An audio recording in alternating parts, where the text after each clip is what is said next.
অসহযোগ আন্দোলন ঘিরে সারা দেশে নজিরবিহীন সংঘর্ষ। 17 জেলায় 77 জন নিহত, বিভিন্ন জায়গায় হামলা, ভাঙচুর, আগুন, ধাওয়া পাল্টা ধাওয়া।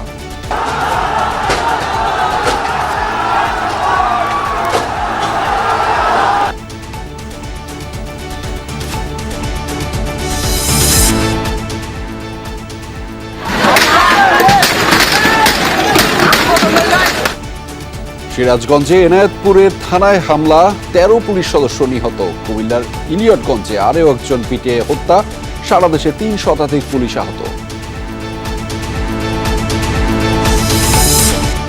পরবর্তী নির্দেশ না দেওয়া পর্যন্ত সারা দেশে আবারও অনির্দিষ্টকালের জন্য কারফিউ, 3 দিনের সাধারণ ছুটি ঘোষণা। বন্ধ থাকবে সব আদালতে বিচার কার্যক্রম।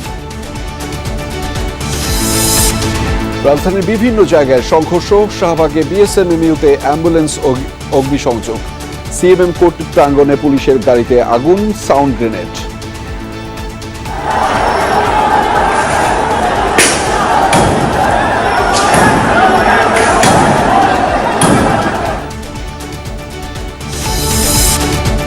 এখন যারা নাশকতা করছে তাদের কেউই ছাত্র নয়, সন্ত্রাসী, বললেন প্রধানমন্ত্রী শেখ হাসিনা। দেশবাসীকে এদের শক্ত হাতে দমনের আহ্বান।